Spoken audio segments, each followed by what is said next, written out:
Assalamualaikum warahmatullahi wabarakatuh. Salam budaya, salam sejahtera, salam sehat untuk kita semua. Alhamdulillah, pada kesempatan kali ini kita masih dianugerahi waktu untuk berbagi antar sesama. Pada kesempatan kali ini, kami dari gabungan beberapa pelaku seni bermaksud untuk menyelenggarakan kegiatan pentas amal. Pada kesempatan ini akan menampilkan pembacaan sololoquy dari karya sastra drama dengan judul Jakarta 2039, karya Seno Gumira Aji Dharma. Pembaca Rina Sundari. Setelah menyaksikan tampilan sederhana dari kami, bapak-bapak, ibu-ibu, kakak-kakak, adik-adik, om dan tante dan sanak seberataan yang ingin mendonasikan sebagian dari rezeki yang dimilikinya untuk keluarga kita yang terkena musibah kebakaran di Jalan Patmaraga Kota Baru dengan total jumlah terdampak 159 kepala keluarga. Donasi bisa langsung ditransfer ke rekening BRI atas nama Dana Bantuan Kebakaran Patmaraga Kota Baru dengan nomor 45190017503 Hadirin, inilah pembacaan sololoquy dari karya sastra drama Jakarta 2039, karya Seno Gumira Aji Dharma, part 1.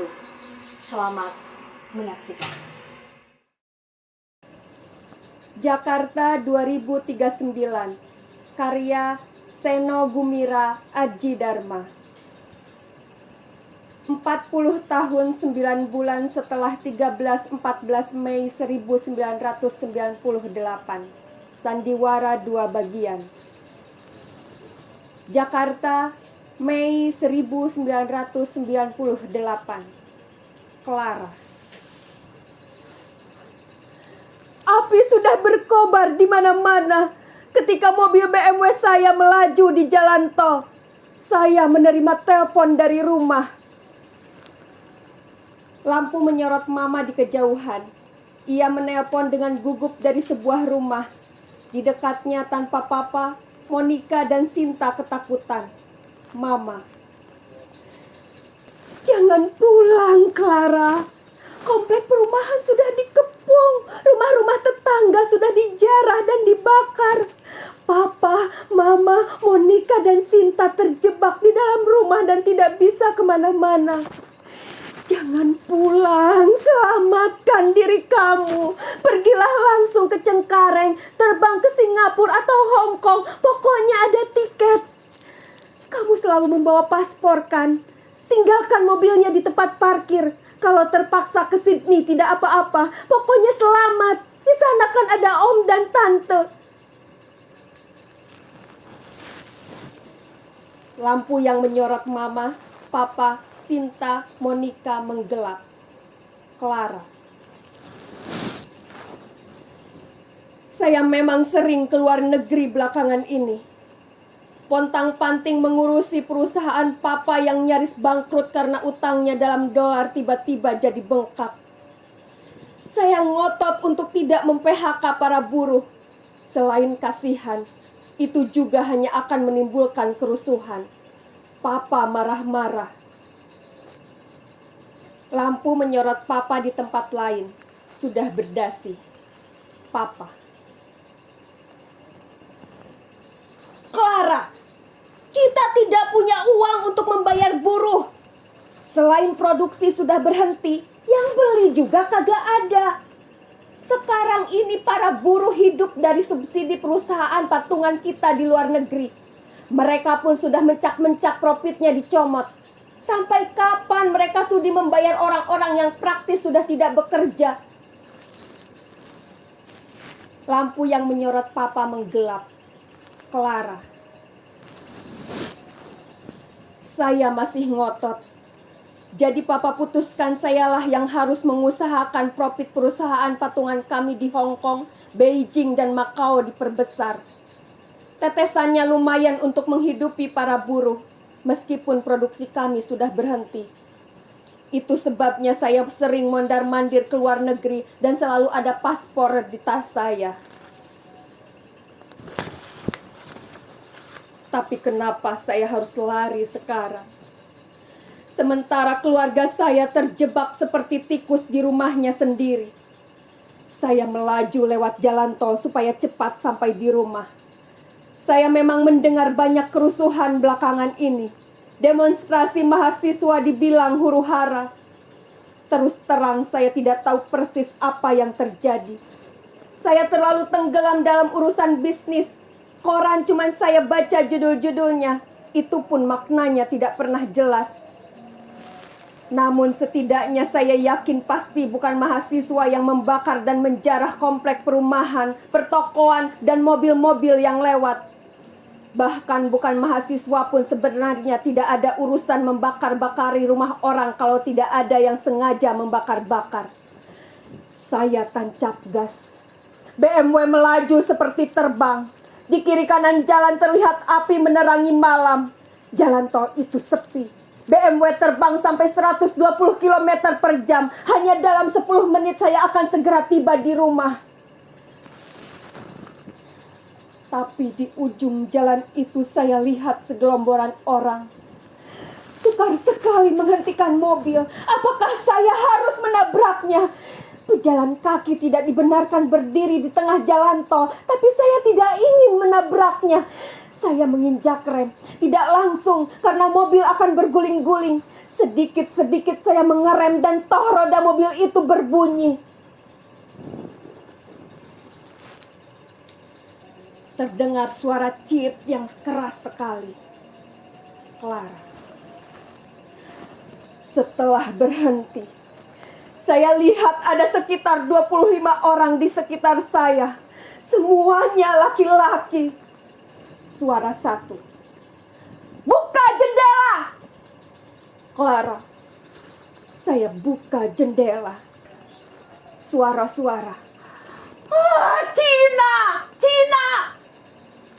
Clara. Mereka berteriak seperti menemukan intan berlian. Terdengar suara kaca depan mobil digebuk. Clara. Belum sempat berpikir, kaca depan BMW itu sudah hancur karena gebukan. Aduh, benarkah sebegitu bencinya orang-orang ini kepada orang Tionghoa? Saya memang keturunan Tionghoa, tapi apa salah saya dengan lahir sebagai orang Tionghoa? Saya orang Indonesia, kata saya dengan gemetar. Terdengar suara brak karena kap mobil digebuk. Clara. Tapi saya mendengar suara kap mobil digebuk. Seseorang menarik saya dengan kasar lewat jendela. Saya dilempar seperti karung dan terhempas di jalan tol. Suara dua. Sialan, mata lu sipit begitu ngaku-ngaku orang Indonesia. Clara. Pipi saya menempel di permukaan bergurat jalan tol. Saya melihat kaki-kaki lusuh dan berdaki yang mengenakan sandal jepit. Sebagian tidak beralas kaki, hanya satu yang memakai sepatu. Kaki-kaki mereka berdaki dan penuh dengan lumpur yang sudah mengering. Suara tiga. Berdiri! Clara. Saya berdiri. Saya melihat seseorang melihat ke dalam dashboard, lantas mengambil tas saya. Isinya ditumpahkan ke jalan. Berjatuhanlah dompet, bedak, cermin, sikat alis, sikat bulu mata, lipstik, HP. Dompetnya segera diambil. Uangnya langsung dibagi-bagi setengah rebutan. Rp1.000.000 uang tunai amblas dalam sekejap. Dalam dompet ada foto pacar saya. Orang yang mengambil dompet tadi mengeluarkan foto itu, lantas mendekati saya. Suara 4. Kamu pernah sama dia? Clara. Saya diam saja. Apapun maksudnya saya tidak perlu menjawabnya. Terdengar suara tamparan. Plak! Suara 4. Jawab! Pernah kan? Cina-Cina kan tidak punya agama. Clara. Saya tidak perlu menjawab. Terdengar suara tempeleng. Buk! Clara. Saya ditempeleng sampai jatuh. Seseorang yang lain ikut melongok foto itu. Suara 5. Pacarnya orang Jawa. Clara. Saya teringat pacar saya. Saya tidak pernah peduli dia Jawa atau Tionghoa. Saya cuma tahu cinta. Suara 6. Periksa, masih perawan atau tidak dia? Terdengar suara ribut-ribut tanpa kata. Clara. Tangan saya secara refleks bergerak memegang rok sepan saya. Tapi tangan saya tidak bisa bergerak. Ternyata masih ada 2 orang yang masing-masing memegangi tangan kanan dan tangan kiri saya. Terasa rok saya ditarik. Saya menyepak-nyepak. Lagi-lagi 2 pasang tangan menangkap kedua kaki saya. Tolong! Saya menjerit. Mulut saya dibungkam telapak kaki berdaki. Wajah orang yang menginjak saya itu tampak dingin sekali. Berpuluh-puluh tangan menggerayangi dan meremas-remas tubuh saya. Suara 7. Diam lu Cina. Clara. Rok saya sudah lolos. Celana dalam saya direnggut sampai robek.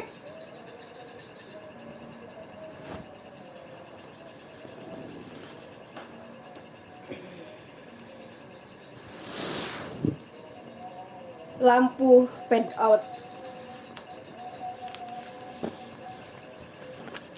Lampu fade in. Clara.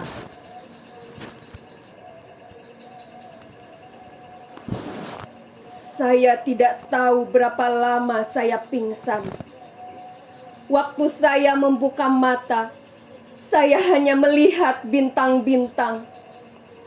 Di tengah semesta yang begini luas, siapa yang peduli kepada nasib saya? Saya masih terkapar di jalan tol. Angin malam yang basah bertiup membawa bau sengit.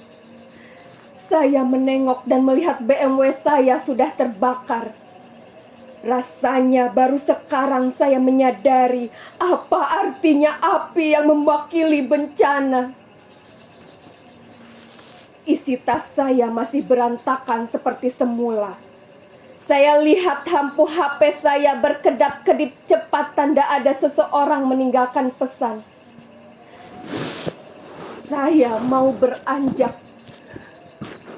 Tapi tiba-tiba selangkangan saya terasa sangat perih.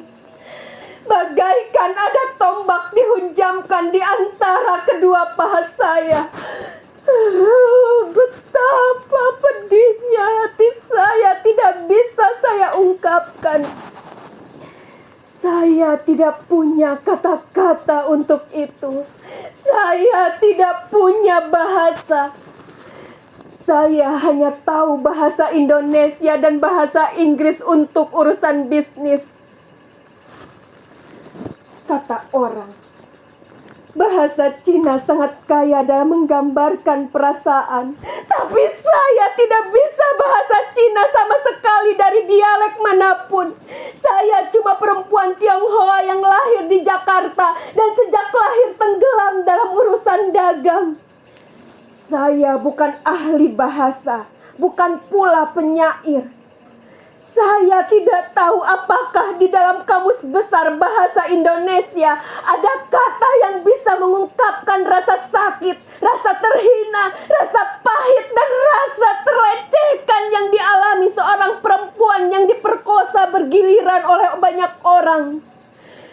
karena dia seorang perempuan Tionghoa.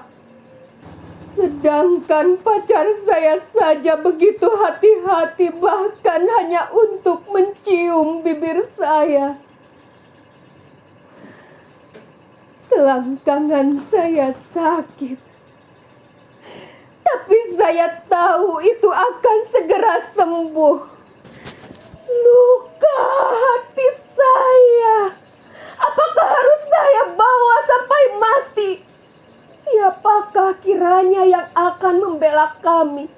Benarkah kami hanya dilahirkan untuk dibenci?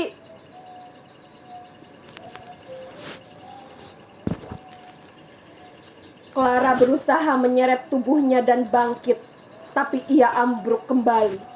Lampu ped-in menyorot ibu tua yang terbungkuk-bungkuk di kejauhan. Ibu tua kepada Clara. Maafkan anak-anak kami.